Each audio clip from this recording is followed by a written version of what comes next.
Now let's look at finding surface area of revolution where the curve is defined parametrically.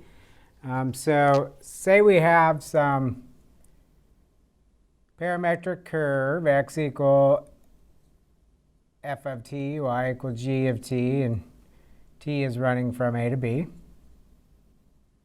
Recall, we already have a formula for surface area, a general form that says a to b of 2 pi rho ds. That was our generic formula. Remember, surface area came from taking surface area of frustums of cones and then integrating up all those frustums. Now, ds, we already figured this out for parametrics, right? We did arc length, so we have the ds. And remember, rho is just your radius of revolution. So if you're going about the x-axis, as you revolve around the x-axis, you generate some radius there. That radius is your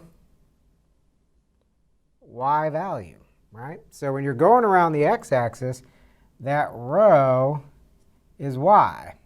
But what's nice about a parametric is you know y explicitly in terms of t. So it'll be that g of t.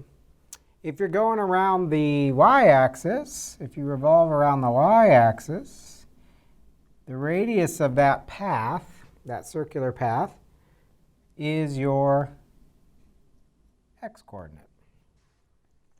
And we know x explicitly. So if you're going around the y, rho is x, which is f of t. So we already have ds in terms of t. And now we know what rho would be. So if we fill in at least the ds part, we know that surface area is equal to the integral from a to b, 2 pi rho.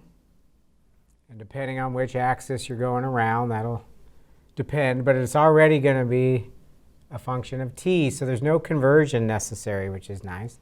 It's always already going to be in terms of our variable of integration. And remember, ds dt was dx dt, or f derivative with respect to t squared, and dy dt, or g's derivative, and then all with respect to t. So there's our surface area formula. And as always, because there's a square root, just like with arc length, these typically require a little bit of integration technique to integrate and has to be rigged fairly well. Let's do an example. Let's do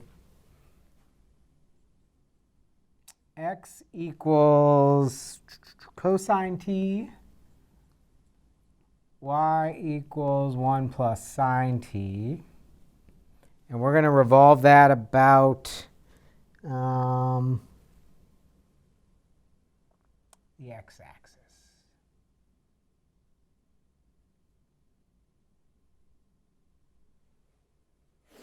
OK.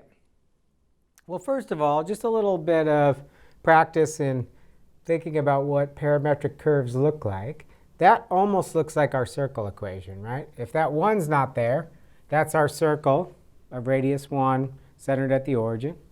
All this has done is made all the y values 1 bigger. So it's moved it up 1. So if we were to draw a picture of this, the thing that we're actually generating here would be a circle of radius 1, but now not centered at 0, centered at 1 up on the y-axis. And then we're revolving that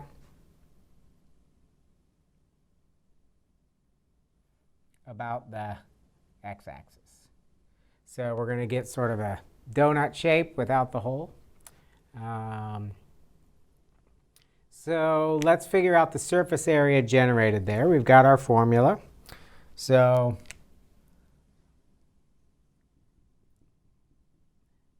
now what about the limits of integration? It never mentioned in in there.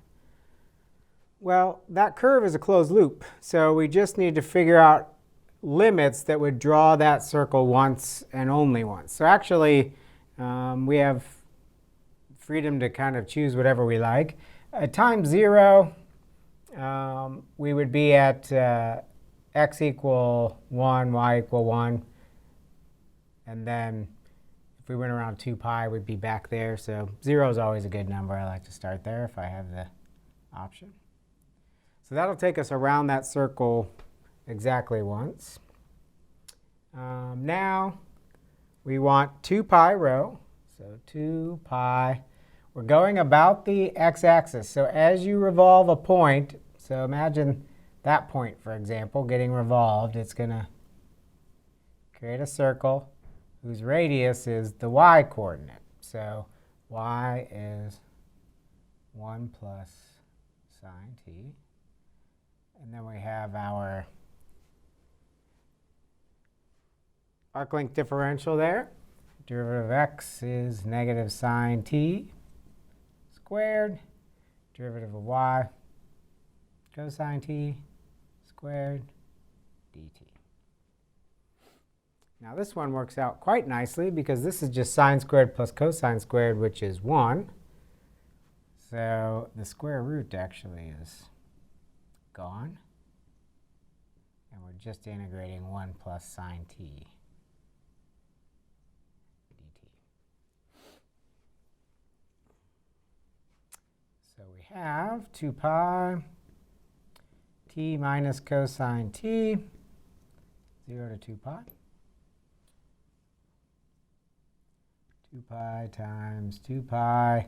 Cosine of 2 pi is 1, so minus 1. Minus 0, cosine of 0 is also 1. So our 1's cancel. We just have 2 pi times 2 pi, or 4 pi squared on that. So the nice thing about parametrics, if you remember from Cartesian, depending on the axis you went around, you might have to reconfigure your function to be in terms of x or in terms of y. But this is always going to be in terms of t. And x and y are already given explicitly in terms of t. So regardless of the axis, you'll already have the right variable. And here you're just setting up your arc length differential by taking your derivatives. We got real lucky here with the trig identity. That square root went away, but you'll probably, in some cases, have to use some identities or use substitution or those sorts of things to be able to integrate it.